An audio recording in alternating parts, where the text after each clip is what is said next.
Hi, my name is Jamie, and welcome to the One World, Your Story Project. We share stories from people all over the world and from all different walks of life. Because here's the thing, no matter where you are on this wild planet, and no matter what journey you have already been on, we all have our own unique story, which brings our own unique perspectives to the table. And you never know who you might inspire or completely transform simply by getting real and sharing your story. And right now, while the whole world is dealing with COVID-19, there are 7 billion people all venturing through on their own unique path. So drop in with us to hear some of these stories. And on that note, sit back, relax, and enjoy this episode of the Corona Diaries.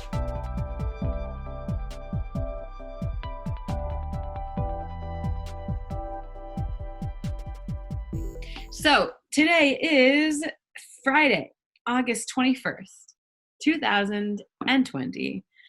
And I'm here with Michelle Goodman. I would love for you to go ahead and introduce yourself, because really all I know about you is that you work as a nurse, I believe in the ER, in some hospital. No, not in the ER. See, I don't even know that. You're a nurse in New York is really all I know about you. We were introduced through my business partner, who I think was introduced to you through his girlfriend, something along those lines. So let's hear an introduction from you, Michelle. Name, where are you in the world? Geographically and physically, where are you right now? And how old are you? And what do you do? So my name is Michelle Goodman. I am a registered nurse in New York City. Currently, I work in a post-anesthesia care unit, which is also known as a recovery room. So pretty much patients from the operating room, they'll roll out into our unit, wake up from anesthesia with us. So you have all that fun times together in the beginning. We recover them. They either go home or they go to their respective unit where they'll stay overnight. Before that, I was working in cardiothoracic surgery. So that pretty much means like any heart surgery, any lung surgery, anything from heart transplant to a valve replacement to lung cancer, tumor removal, that kind of thing. So that was more of like my background in nursing. I am born and raised in New York City. I am lucky enough to physically be in Fire Island right now, where I have a home my whole life, and I consider it my home more than anywhere else, and it's where I feel my best self. Yeah, and How old are you, Michelle? Sorry? How old are you? Oh, I am 28. I'll be 29 in 7 days. Oh, 29, feeling fine. So are you still a Leo at that point? I'm a Virgo. You're a Virgo, And okay. all I know that means is that apparently I'm very stubborn and I'm a perfectionist. Apparently, or are you? I don't know. I definitely have those times that I work on. Okay, so you said, sorry, I know your birthday is in 7 days. You're turning 28 or you're turning 27? Turning 29. Turning 29, feeling fine. Yeah. Okay, you are 28, and in 7 days, you will be 29. Cool. Happy early birthday. So it's Thank next you. Friday then, or next It Saturday. is. Okay. Wow, how exciting.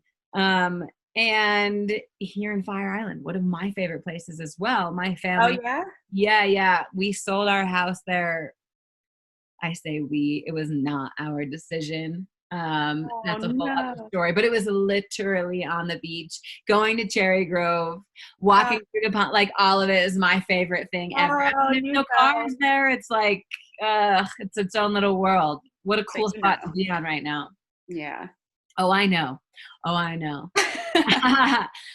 When you know, you know. Okay, cool. So how long are you just there, like for the weekend? Are you there for your birthday? What's going on? I come out here. I work my shifts 3 or 4 in a row and cluster that, and then I'll have like 5 days off. So I'm back and forth from here almost every week, but right now I'm on vacation. So I'm off till the 31st. Yes, Queen. I'm starting to relax. Okay. Yeah, I'm sure you have to decompress a lot, which we'll get into. Okay, that's why you have a bathing suit on too. Makes sense. That is why. Yeah. Okay. Ah, the ocean. The ocean. I've been going to the lake, but here in Colorado, but it's not the same as the Not the same. salt. Okay. So got a good feel for you. 28 years old, going back and forth between Fire Island, I mean, basically Long Island, but better, and the city. And you're born and raised in the city, which is it's going to be an interesting perspective because I feel like, and correct me if I'm wrong for assuming this, there's this sense of pride that you can't help but have if you're born and raised New Yorker, right? It's true. Yeah, it's true. And it's been an interesting time for New York this year. So let's go back in time. When was the first time you remember hearing about the coronavirus?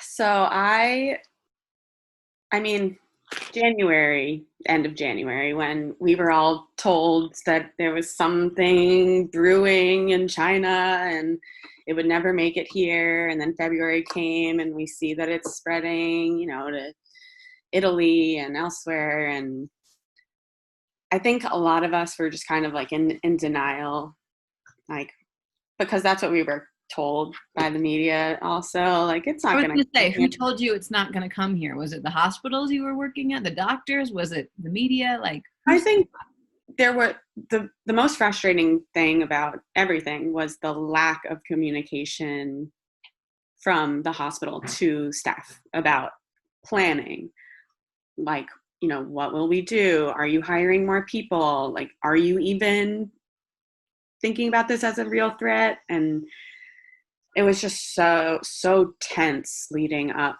to the ultimate, influx of emergency room patients coming in and then flooding into the hospital. So I just remember so vividly. Well, I got a tattoo on like March 10th or something ridiculous right before everything shut down.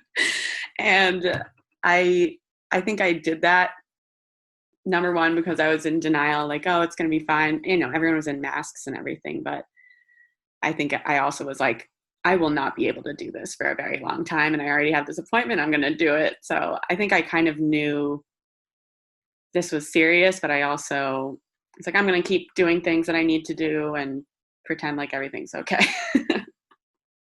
I mean, you and the rest of America pretty much. Yeah. I think that timing is very interesting though, because March 10th, things were getting serious in New York already. And I know that because March 17th, a week later, was St. Patty's Day.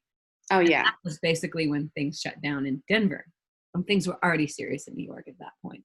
Yeah, yeah. So, yeah, you got the tattoo probably when it was like, hey, New York's the center of it all. I mean, you were working at that time, right? Yeah, I was. Do you remember in the beginning of March? Like, was it getting serious in the hospital? It absolutely was. And there's this, so during that time I was working in the pre-operative section of the peri-op services department that I'm in. And little by little we start to see, the surgeries being canceled, elective surgeries being canceled, some things being postponed for a week, just to see if things would die down, and just little changes happening. The OR schedule started getting smaller and smaller. Staff took all of the masks from our supply closet, and then all of the managers in the hospital had to be the ones that had them and like safeguarding them because everyone was taking them to, protect themselves or their families. So there were and then I just remember so vividly all of the nurses sitting in my unit. There are hardly any patients coming in anymore. And we're all just on our phones reading the news in silence and not even sure of like what to say. We weren't getting any direction from leadership about, should we be wearing masks all the time right now? We were told that we didn't need to. Then, the protocol changed after that at least like 6 different times about what we should be doing to protect ourselves. But it felt like there was just no direction. the uncertainty of everything was probably the worst part in the beginning. And we have this tool on the computer where you can see pretty much, it's a bed planning tool. So you can see every unit in the hospital and how full the unit is, and if the patient is on any kind of precaution, like droplet precaution, contact precaution for whatever bacteria or illness they have, that is highlighted in red. So we were sitting there doing nothing because the elective surgery started to stop, and watching on the computer, the hospital just turn red. And then one day, some department came and on our unit took all of our bedside monitors and brought them up to different units. And we knew that, what are we going to, we can't be taking care of patients without monitoring equipment. So we knew we were going to be the first people to be redeployed throughout the hospital, because our surgeries were being canceled. So it was like we were just waiting for the news. And that was it was terrifying because no one knew what was going on. Yeah. Oh my God. I'm just sitting here like, what would I do? I mean, I have chills. So, yeah. I mean, it's insane to hear that you're like, oh, I feel like I have to sneeze, that you're like on the front line, right? Yet you're sitting there in silence reading the news just like me at home. Because you have I mean, what the fuck is that? But the news that we were reading, there's that, but then there's also like one floor up is filled now, and we're watching the next floor be filled, and we're just waiting for our fate to be told to us about where we're going to be sent. Well, did that happen? Did you get reassigned? Like, what happened? And yeah, so because, we didn't have surgeries anymore, except for, of course, emergency surgeries. Because anesthesia, I mean, you're getting put under, yeah, that's what I'm thinking. Like, sure, there's people that are getting put under that come into the ER. Yeah. But nobody's like, yeah, elective surgeries that maybe could wait a little bit. Yeah, like if you don't need your gallbladder today. No, we're back up and running. All right, we'll get there. Let's go back. Yeah. Okay. Sorry. That's okay. Yeah. So I mean, we were wait. If like fully back up, March 10th, you get your tattoo. What's the tattoo? It might be the 14th. I think I got it. It's this. Oh, it's beautiful. Hyacinth flower. Beautiful. Yeah, it was my mom's favorite flower. She passed away April of 2019, and I wanted to be able to have something that reminded me of her. And Michelle, your mom passed away April of 2019, and then we do this like basically April of 2020. Yeah. Damn, that's a lot. I'm sending you so much love. So much love. Do you have siblings? Is your dad around? Were they married? Yeah, they're married happily for like 33 years. My brother lives in Denver. Oh, cool. Yeah, he's 2 years older than me. He's been there since his master's program, but yeah, there's a whole, another layer, I think, in my experience of this entire pandemic and being there, watching people struggle to breathe, that like is a little bit doubled in the grief of it all, because I watched my mom, she had breast cancer, and it ended up after 9 years of fighting and, changing her whole lifestyle and just being the most incredible person ever. It ended up spreading to her lungs. Lungs. I knew you were going to say that. Oh. Yeah, I know. It's also messed up. I know. So towards the end, I was, we were able to keep her home, but she was on an oxygen device at home. Part of the reason why you became a nurse? She is a lot of the reason. Yeah. Yeah. But yeah, I mean, having that be the reason, like the thing that took her out, and seeing her struggle to breathe. And then a year later, all my patients struggling to breathe. It's like a really terrified look people have in their eyes when you can't breathe. It's like the worst. It's like you're drowning in yourself, you know? So that's my other layer of the fun of all this. Hey, thank you for being so brave and vulnerable and sharing that with me. And Yeah. I mean, you are a warrior for sure. trying. That takes something. Oh, I'm sending you so much love. Oh my gosh. Okay, well, we had to go there, right? Like that's a part of this all. For me, it's like completely, you know, and it made me so thankful because, what we're a little to backtrack a little. So half of my unit was sent to, we pretty much were given a deal. Half of the unit would be redeployed, like somehow now we're in the military, and that's just the language we use now for nursing. Really? Yeah. That was never used before, and all of a sudden, whoa, weird. Never, yeah. Okay. I mean, on the front lines, all of it. The whole thing. And it's all just a marketing thing to make us feel like we're heroes, but also we're like, are you giving us the right gear? Are you even being honest with us about what we need to protect ourselves? So a lot of it felt like it was like we're gonna call you heroes and, you know, try to make you feel like you're doing something for the nation. But, you know, I am also still just like getting paid a nurse's salary and going to work doing, you know, but am I being protected? So yeah, all that on top of it. But half the unit was sent to be redeployed to units all throughout the hospital. So it was really hard because, you know, you work with a group of people that are like your work family, and you know them and you trust them and you rely on them and you ask them for help and you help them when you need an extra hand in doing whatever with a patient. And then you're sent to a new unit with new management you've never worked with people you don't know.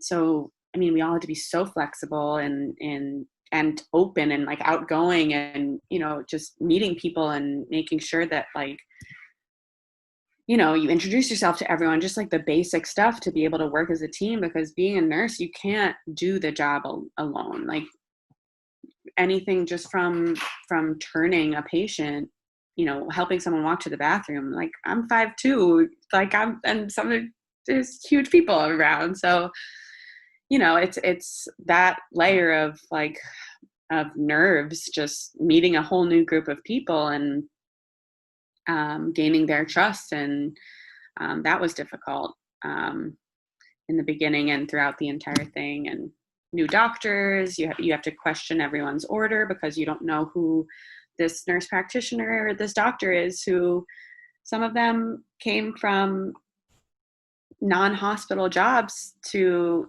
thankfully help, but they haven't treated patients in this capacity in maybe 20 years. Like, and then it's just, there's a lot. Excuse me on language, but it sounds like a clusterfuck. And it was a major clusterfuck. People are like massively suffering and need help. Like, holy shit.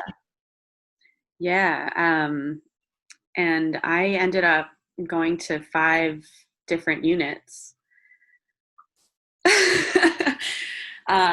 which was, it was tough because you would find out, you know, 2 days beforehand that just as you start to get comfortable with a new group of people, meet people, work with people, then, okay, that unit no longer needs you in this capacity, or we just hired travel nurses who were paying a lot more money, so they're going to be the ones taking your place. You need to go to this other unit that is more short-staffed, or that kind of thing.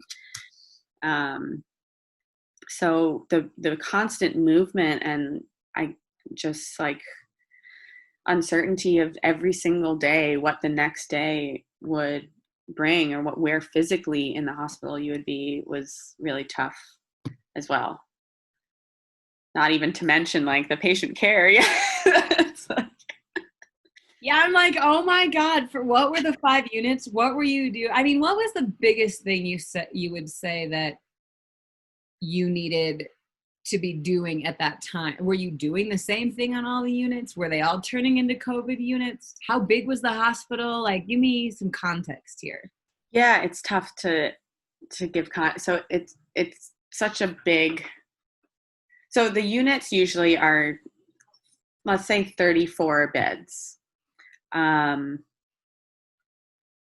I exclusively worked with COVID patients the entire time. There were no units at the height of everything that were not COVID units anymore. I mean, there might be a couple patients on each unit that tested negative for COVID-19, but showed a lot of the symptoms, and we still treated them as if they had it. Or, or we were ruling them out. They're called PUI patients, patient under investigation for COVID-19, waiting for the results to come back, which initially they were taking like 2 days to come back. So pretty much everyone we were treating as a COVID patient who came in with the shortness of breath symptoms, the GI symptoms, the wide range of symptoms you could have. But so there's a new hospital building with 15 floors, each with 34 beds. I don't know what that math is. And then the At least 340, it's like 500-ish. Yeah. And then that's just in the new building alone. Was built specifically for COVID? No. I'm thankful that it was built because they're all private rooms, and they installed a great, air filtration system within the hospital that I think ultimately was what might have saved the staff a lot from getting infected, because they're negative pressure rooms. So we would test every day that with this little smoke machine thing, you hold it up to the edge of the door to make sure that the smoke was traveling into the room instead of coming out of the room. That way, any of the particles from within the room would not be coming out into the nurse's station or the hallways. Oh, that's crazy. Yeah. So that, we filled pretty much the new hospital first with the COVID positive patients because of that infrastructure that we had. Wow. And that's a very, privileged thing for a hospital to have. Yeah. In the building. This is not like most of, any of the community hospitals throughout New York or the country, or they don't have that. So in the old hospital building, they installed HEPA filters to, in effect, do that same job of making it negative pressure rooms, to take all those air particles and put them out through the window. So then that hospital started being filled up, and we ended up opening, I think, 2 or 3 20-bed units that are not normally open at all. And that was the craziest part of everything for me, because I showed up to work on this new unit that had no supplies, no linens, no respiratory equipment, no IV supplies, no, just literally nothing, no like oxygen monitoring supplies. And we were just like, okay, we can't take patients right now. I guess we need to start running around the hospital and taking supplies from other units that have some extra. So that first day, we built a unit with supplies that, for anything from literally war. No, that's what it's like in wars. Yeah. They're like, oh, just make. Holy, yeah. That really was happening. What we hear about, yeah, that was very real. And the other really real part of being on that new unit was, as soon as in the system, we were told that, or we were live in the system where bed management could assign patients to us, the emergency room just started sending patients to us, and we were not ready with any supplies to receive anyone. So we had these people in the hallway that are struggling to breathe, and we didn't have any equipment to monitor them. We didn't have a bed to put them in. So we had to like send them back down to the emergency room, or, quickly go run and steal from another unit. It was just so hectic, so crazy. And, finally we were able to like get the supplies we needed after a lot of teamwork with people. Of course, none of us know each other. We're all just like, what is going on? We now are a team and we need to figure this out.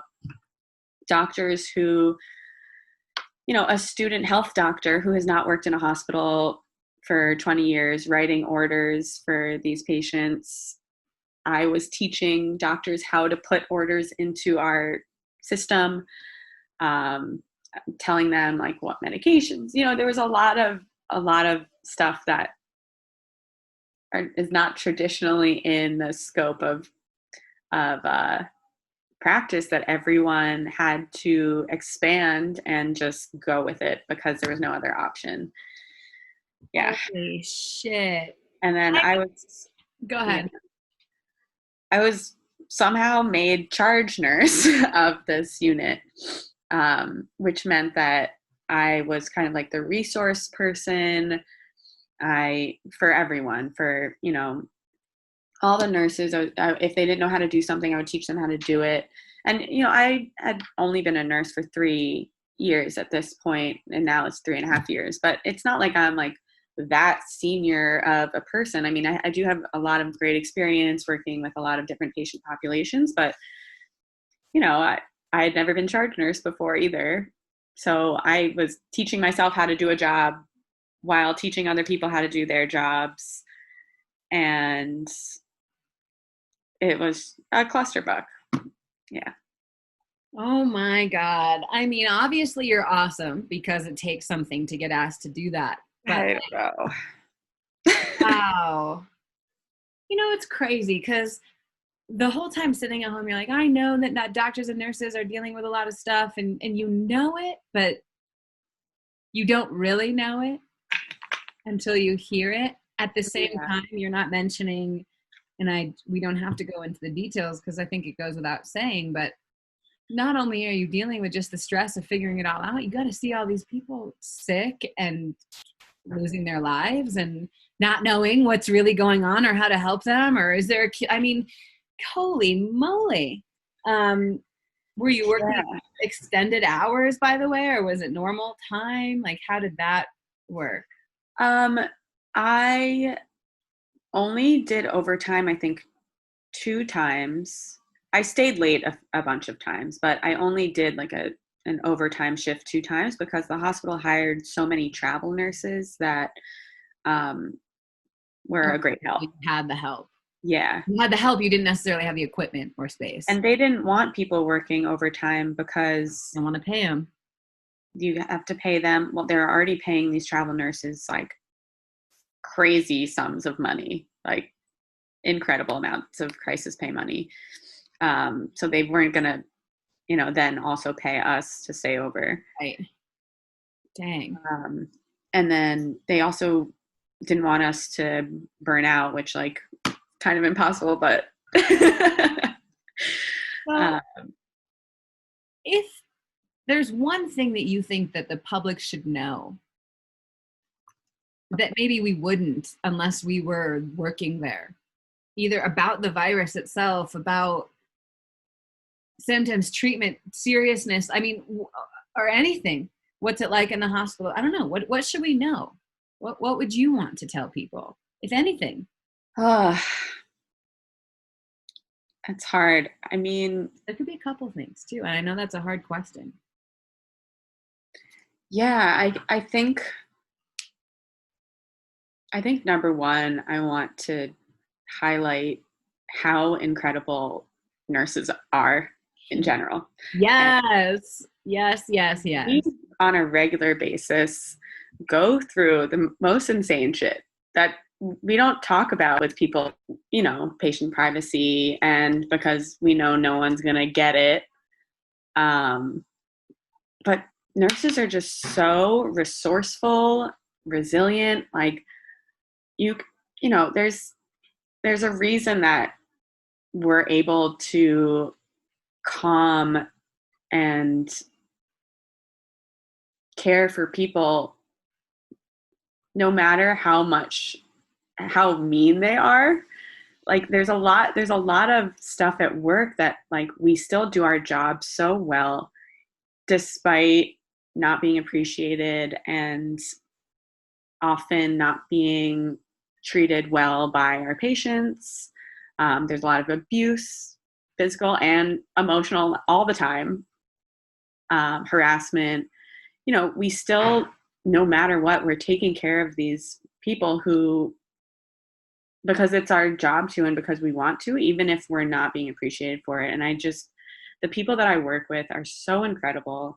You learn something new every day from them. And I just want to highlight how great nurses are. Absolutely. And I love that's what you started with. It couldn't be said enough.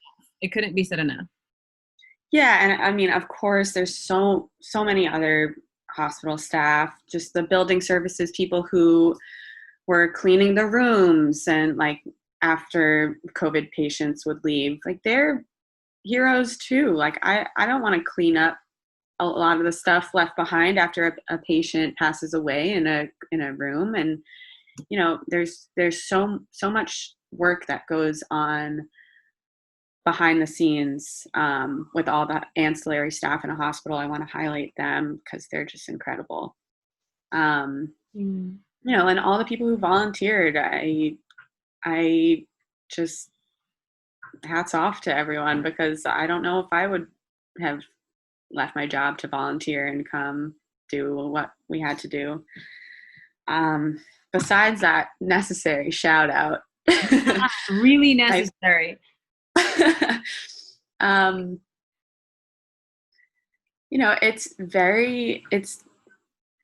It was like horrendous to watch people suffer alone for months without their family at their side, and to feel like we couldn't help them. That was like the most heart-wrenching thing, is during everything, medical professionals love answers. They love citing research and science and reasons we're giving you this medication over a different one, or reasons we're doing this type of respiratory therapy, or turning you on your stomach to try to inflate your lungs, or just, we like evidence. And throughout this whole thing, we had to step back and get back into our humility of not knowing why we're doing some things we were doing. Like, why am I giving you this medication? And patients asking me, like, when is the symptom going to stop? Does this new symptom mean I'm going in the wrong direction? Not having like any answers for people was really horrible. And feeling like I was, so that I could get out of the room faster to protect myself. Those moments, like, because we want to be there helping, but those moments were really hard, that you also have to protect yourself and draw some kind of line, because otherwise you're going to get it and then you won't be able to work. And, so I don't know. I guess that's not really answering your question that much, but yeah, I don't know. No, that was great. I mean, there were things that you shared. I think that everything that you shared, I guess I'm sitting here thinking that maybe there is something that we don't know, but maybe we do know. I mean, I think that the shout outs that you gave are super important. And to people, I think of the doctors and nurses, probably don't give them the recognition that y'all deserve. But people don't think about the hospital staff. That's for sure, in the same kind of way. And oh my God, talk about necessary. What's the word? Not crucial. Oh my God, what's the word for the workers that essential? Definitely essential workers that, by the way, get paid jack shit. I mean, you're talking about the travel nurses getting paid more than you. Think about how much more y'all get paid versus the people that clean up the people who died in the rooms. Are they paying health insurance? I don't know. Like, are they hourly? There's all those things to think about, which there are many good things that I think actually have come out of all of this. One of them being that people are actually aware of those jobs and the shit pay and all of that kind of stuff, and how essential somebody that checks out your food at the grocery store is, right? Like, Yeah. we have the perspective shift now that we maybe would have never gotten otherwise. I guess really where I was going with that question, though, is more about the actual virus itself, from Okay. that aren't seeing it, right? Because if I haven't been with someone who's sick, I haven't been sick myself, I'm not a doctor, I'm not a nurse, I'm hearing in the news, reading these stories, yada, yada, yada. Well, what is it actually like? And by the way, it's August now, and it's towards the end of August. So we're what? March to April, April to May, May to June, June to July, July to August. 5 months in, about to go on to the 6th month. Is it the same? Is it different? Should we worry more, worry less? What's your perspective from being in the hospitals and the medical industry? I mean, I want to be careful because I'm not a public health expert in any capacity, and I can only speak from my experience. But number one, masks work, or I would have gotten it. I was in COVID-19 patients' faces, cleaning their sputum for like 3 months, and I didn't get it. And neither did a lot of the staff because of our PPE. So masks work, and I want to. We heard masks work, the PPE. Oh, masks works, yeah. I think, of course, I'm just going to echo what I feel like people already should know, that being outside is the best thing. I don't know that there's been any published case of or confirmed case of COVID-19 being transmitted from one person to the next, as long as they were outside 6 feet apart with masks on. Like, I don't think that's happened once. So that's the safest possible thing. Of course, when the colder months are coming and people are going to be inside more, and I can't help but think about all the college campuses and these college students who are going to these campuses, even kids that are doing online classes, they're still moving into some of the dorms sometimes, or some of the off-campus housing. They're told to quarantine there. Obviously, kids party, like we know that. And then what happens when the outbreak happens? Are they supposed to stay there, or are they going to go home to their families? I just don't know how. I feel like college campuses are like the worst possible thing right now, because I just don't know how, like, what will happen if classes are canceled. Where do the kids go? Do they go back to their families?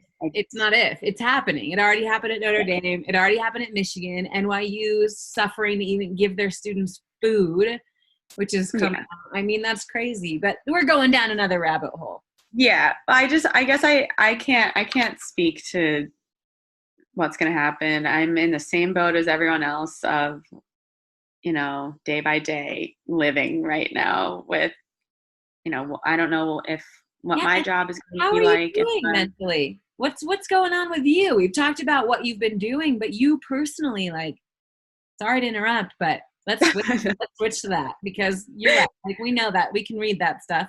You're not, CDC or whatever. How are you? You've been doing this for 5 months on the front line. Where are you at today? I mean, you're on vacation, but like, you can relax. Talk to me about what it's been like for you mental health wise. Yeah, well, I'm no longer taking care of COVID patients, and neither are the people on my unit. So I think returning back to, our usual job, and having sort of a month to reset, all of the trauma hits afterwards. During everything, you're just in such I'm going to speak for myself only. I was in such a just go, survive mentality. And when you're in that state, I was driving to work, crying on my way home from work. I don't even know how many times, But so, you're trying to process what you've seen that day, but you're not really able to do it in the moment until you have some distance from an experience and some way to look back and be like, holy shit, I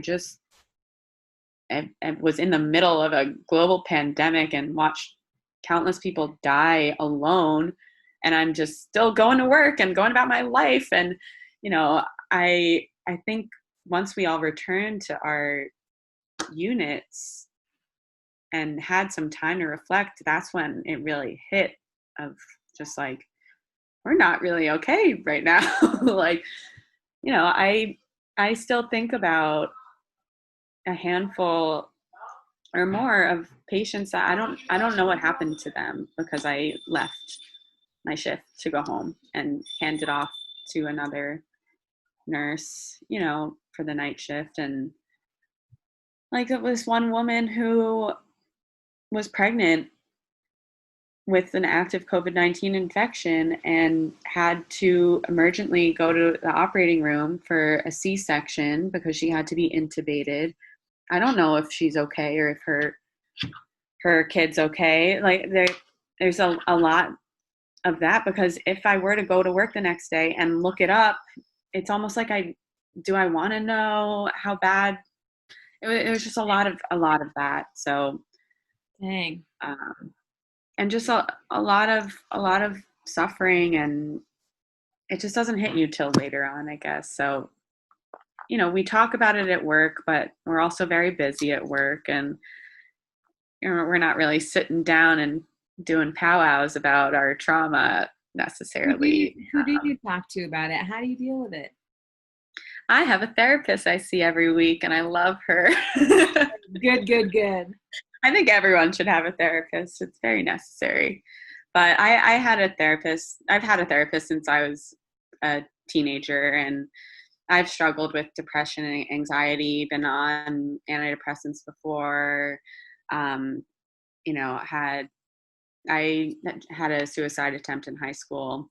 So I think I like to be open about my experience with mental health, especially, having someone to talk to that is non-judgmental and kind of outside of your world that you can bounce ideas off of. And I think, my hospital did provide focus groups and mental health resources to staff, but I don't know how many people really use it. I think when it's provided by your employer, it doesn't feel as anonymous in some way. But that's kind of where I'm at. I mean, every day,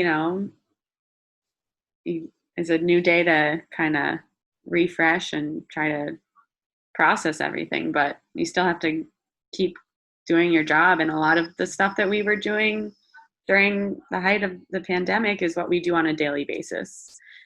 Yeah, sure. But it's like quadrupled, dippled, doubled. I don't even know how you explain it. I mean, nobody could prepare you for what those 3 months or however that chunk of time that it was like, whoa, New York is the epicenter.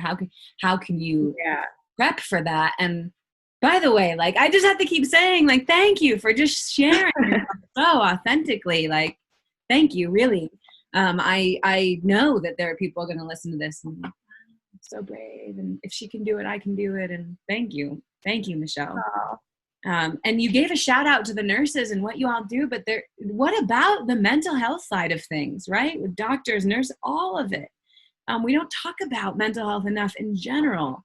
And to talk about that, I mean, that's a whole other side of the pandemic that we have to deal with. Absolutely. That I don't know that we're doing a great job of. I don't know what we're doing a great job of, but I have to ask you a couple of questions, and I'm struggling because there is so much that I want to dig into still. So I might need to have you back for a second episode to look into it. But obviously, I mean, this is a stupid question to ask you because obviously the answer is yes, you're a nurse. But I ask everybody this. So, and I guess we can think of it from your own personal life, maybe. But as of today, August 21st, 2020, do you know anyone that's been diagnosed positive with COVID-19? See, I'm saying it's a stupid question. My dad. Your At the dad? height of everything. But not So you, your dad. Are you serious? Yeah, my dad and his girlfriend, half of my unit, the nurses on my unit got it and were out. I know a lot of people that have had it. And have most of them recovered? Yes.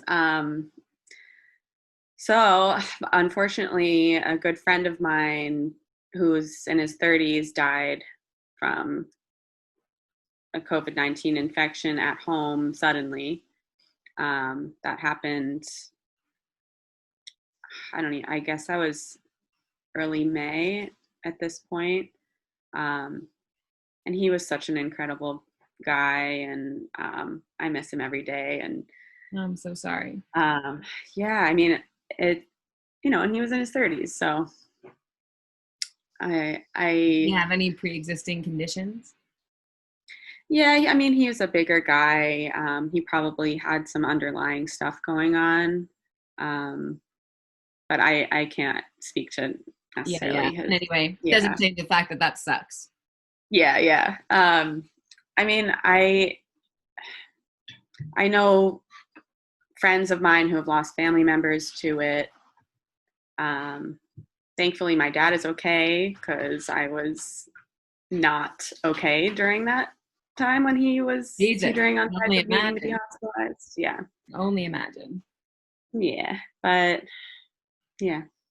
I know. Oh, I'm so glad he's okay. Okay. Yeah. Let's stop going down that route. Okay.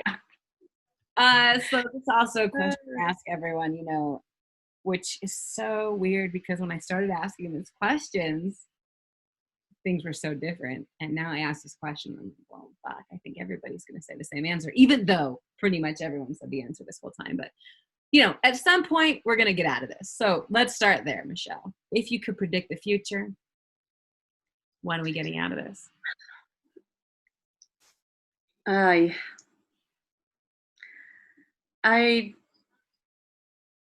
don't know. I think, I hope that people will take the vaccine. I know that many won't.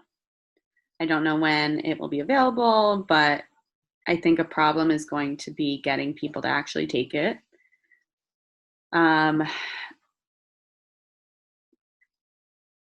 I wish we had leadership that was different, that recognizes leadership period in our White House, who doesn't lie to the general public for months about what we need to do to slow this down. For someone who's so obsessed with the economy and money, the smarter thing would have been to control this virus, because that is the only way we'll be able to have people go back to work. I just hope that we can change, have some kind of like reckoning this fall or this winter, and just have people realize, I mean, it sucks that it takes being hit hard in your state to really, and to know someone who's had it sucks that that's what it takes for you to change your behavior. But is that not the human condition? Unfortunately, that's exactly that's just how we operate. Think about when people get sober. What do they say? You gotta hit rock bottom. Why the fuck do we have to hit rock bottom to make a change? Like, what is that? We're crazy. I know. We're like enemies. It doesn't make any sense. But when you're in it makes a lot of sense. I'm gonna keep saying it. Why? Okay, I'm going to redirect you just for the purposes of time. And we know there's a lot we got to do and change. But when, if you could just try, like, when might we maybe have the vaccine? I don't know. When are we getting out of this? Oh man, I probably this winter. But I have no idea. I'm not doing the research. I'm not, you Okay, know. fair. We don't know. But you think maybe this winter we'll have a vaccine. Maybe then by 2021 early we'll be out of, I don't know. Jesus. Yeah. If that's the case, praise be. I don't know if it will be, but let's see what happens. Now, when we do look back on this, let's say it's this winter when we have the vaccine, who are we going to look at as the country? Because this is not an American we thing. This is a world global thing. Who are we looking at as the country that handled it the best? Who's the golden child? And who's the golden fuck up? We're the golden fuck up. I can say that pretty easily. I mean, I know that some Scandinavian countries are doing well, like Norway, and I know there was some kind of like experiment some places did to try to get herd immunity, but I time will tell. I mean, today a country can be doing great. One province can be doing great. It's just hard to think about it on both micro and macro levels because one community can end up spreading everything to a state and then to a region and then beyond. So I think it's a marathon. I mean, there's no I don't want to praise anyone yet because it could change tomorrow. I mean, that's fair. I think that we can agree on the fact, though, that we have royally messed up. Maybe Brazil is behind us, right close to us in that race. But you're right, and it changes. And it's funny because I was talking to a gal who's in Finland right now. She lives in Mexico, but she's in Finland visiting her family back home. And, she said, it feels pretty okay. Like, I can actually go to the grocery store with my son, and we walk around without masks. However, they were going to travel throughout Europe in September. Now, not so much because they don't know about borders and closing. I mean, you're right. It's like, okay, things got a little better for the summer, but it's still all there. Let's see so you're right. Okay, we don't know. Now, this is my favorite question to ask, and I always love to end on this note because it's a fucking heavy topic that we're talking about, especially in the world that you've been working and living in, which thank you. I don't think that's it's an unfortunate truth, and pure darkness is when light shines brightest. When I say good things have come out of this, unfortunately, it takes tragedy for human beings to get to their highest and best self because we have to. Just like in the hospital unit, you had to figure it out. You just go into this other mode. And for that, a lot of good has come out of this. And will continue to come out of this. So I would love to know from your perspective. And I know one of the best things about New York that I think is still happening and so many states followed was everyone clapping at 7 p.m. and doing the shout out, just that sense of pride and community.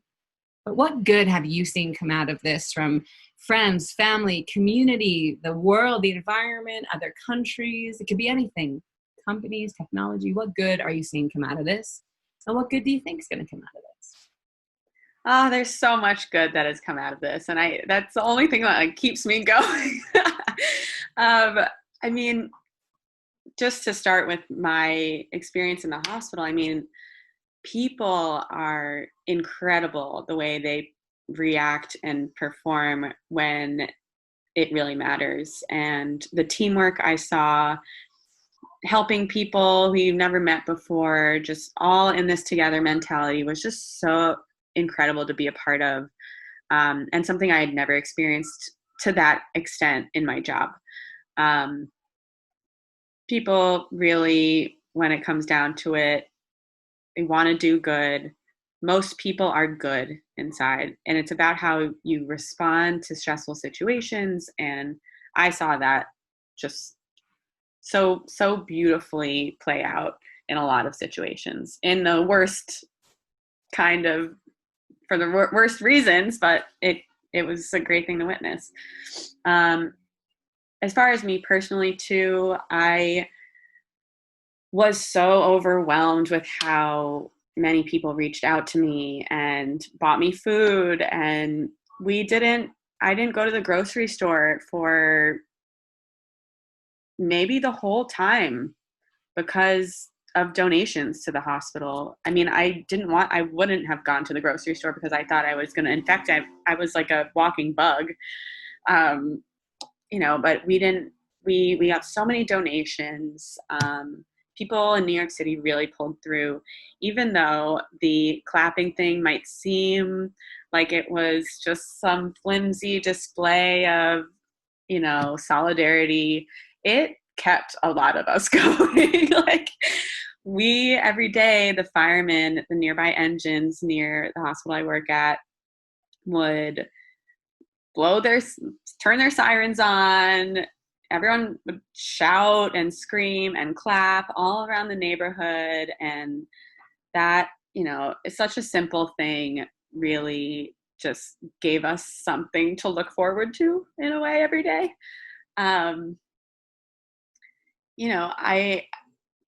I am a major advocate for environmental justice, and I am happy about the decreased emissions during this whole thing, and our environment kind of having a little time to reset. Of course, there's still fires in California, and I know tons of horrible famine and everything going on all around the world. I know it didn't fix anything, but I think it kind of showed a lot of people that if you kind of take a pause and really like reevaluate what's important to you when you are forced to because of a terrible thing going on, a lot of people have shifted their priorities for their entire life because of this. Where they want to live and what they want to do on a daily basis, whether their job is something that they find sustainable for happiness. So, a lot of good comes out of really shitty situations, and I can be the first person to tell you that. Amen, Queen. Amen. I mean, I think that's like one of the coolest things of the environment. I mean, to see how fast things were recovering, that was really cool. And also how fast it can go right back to it.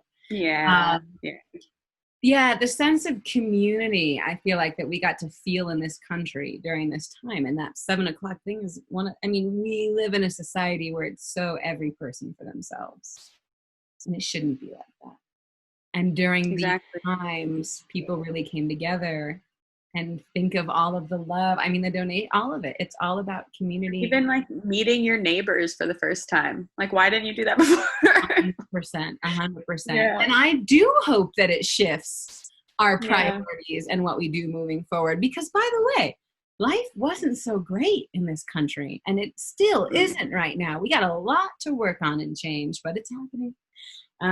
So that's all I got for you, Michelle. I mean, I could ask you 1,000 more questions, but is there anything else that you want to say on the record as of today, August 21st, 2020, about your experience living through the coronavirus that I didn't ask you or you didn't already say?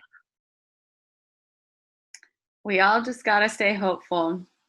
Take this time, to figure out what really matters. And I'm glad that there's like a countrywide, worldwide reckoning happening right now about priorities and doing good for others. And I want to thank you too for sharing so many people's stories. It's very easy to kind of just think about yourself and how bad you have it or how good you have it. And, it's great to hear just different perspectives on everything.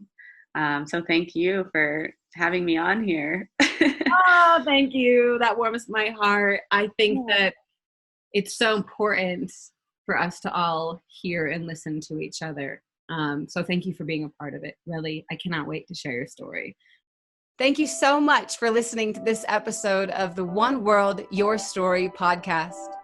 If you enjoyed hearing this story and you wish to hear more, make sure you subscribe to us on iTunes and YouTube, and of course, follow us on Instagram at One World, Your Story. From all of us here at the One World, Your Story podcast, we are sending you so much joy and love. Have a wonderful rest of your day.